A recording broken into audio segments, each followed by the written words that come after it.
On parle de Payet à 30 millions d'euros. Alors on peut ramener ça à l'enveloppe totale, mais Payet à 30 millions d'euros, c'est quand même quelque chose d'exceptionnel. Moi, j'ai regardé tous les transferts qui sont de première ligue. Il est parti à combien de l'OM? Romain, à combien il est parti de l'OM? 18. Et bien alors, qu'est-ce qui fait qu'il en vaille 12 de plus aujourd'hui? L'équipe de France entre les deux, peut-être. Parce qu'il porte une équipe de première ligue sur ses épaules. C'est le championnat le plus regardé, le championnat où les clubs ont les moyens de leurs ambitions. Et si on regarde bien... Donc toi, tu penses qu'entre le moment où il a quitté l'OM aujourd'hui, il a progressé au point de valoir 12 millions de plus, alors qu'il a vieilli? Oui, tu penses ça? Non, mais il faut être honnête. Mais oui, mais c'est pas une question d'âge à ce niveau-là, parce que c'est pas...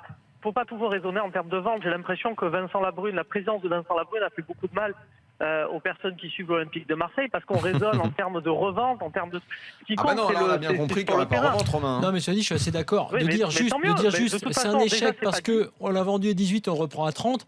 Si le mec s'est amélioré... Et puis toi, tu penses sincèrement que c'est amélioré? Moi, je pense qu'entre le Payet, par exemple, qui n'a pas fait... Si le Payet, s'il n'avait pas vécu l'Euro, s'il n'avait pas fait ce qu'il a fait pour l'équipe de France en termes d'expérience, s'il n'avait pas pris les rôles qu'il a eu à West Ham, c'est pas le même Payet qu'il y a 3 ans. Mais je suis d'accord avec Romain et avec toi, Flo. Ce que je veux dire, c'est que 30 millions d'euros aujourd'hui pour Payet, franchement, je trouve pas ça aberrant. Il y a des transferts qui sont aberrants. C'est une très bonne affaire même. Et oui, non mais c'est pour ça. C'était l'argument qui fait que je suis invité aujourd'hui, que vous avez donné à un auditeur. Mais si c'est Manchester United qui achète Payet 50 millions, tout le monde... Personne n'y trouve rien à redire. Exactement. Romain, mais on en revient à l'enveloppe. Manchester United, ils ont des moyens que l'OM n'a pas. Mais ça, c'est autre chose. Non, mais déjà, on parlait de la valeur de... Après, tu me parles d'enveloppe.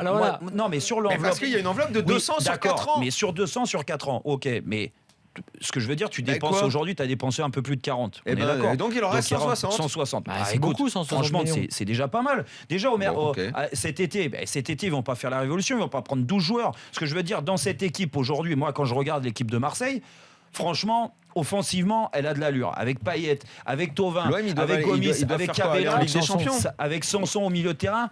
Non, Sanson, c'est un jeune. Attention, il va falloir lui laisser le temps aussi. Je pense qu'il manque un joueur clé dans le milieu de terrain, vraiment, pour faire une bonne saison en Ligue 1. Parce que l'année prochaine, c'est ce qu'ils vont chercher à faire. Ils doivent faire podium. Voilà, exactement. Avec Paris, Monaco, Lyon qui va se défense. renforcer. Après, tu sais, Sakai, quand tu regardes ses matchs, Sakai, au niveau des statistiques, il y a un grand entraîneur qui l'a vraiment du championnat anglais, j'en ai parlé avec lui, et il le place... Qui Sakai. Sakai, il le place comme un des meilleurs latérales d'Europe. T'imagines? Alors, ça, je suis pas sûr. Je sais pas qui t'a dit ça, mais moi je te dis de source sûre. Voilà, au niveau des statistiques et tout. Alors bon, statistiques, on peut en faire ce qu'on veut, mais il le place là. Donc si Sakai, il le met devant rien, non, déconne pas. Si Sakai, il est à droite, Patrice Evra à gauche, il reste plus qu'une charnière, plus un numéro 6, et je peux te dire que l'OM, elle a de la gueule. Et l'OM, il est concurrencé. Parce qu'il y a le petit jeune Camara, le petit jeune Boubacar Camara, peut très sérieusement pousser, on en parle. Oui, mais alors il y a grosse négo pour son contrat. Hein.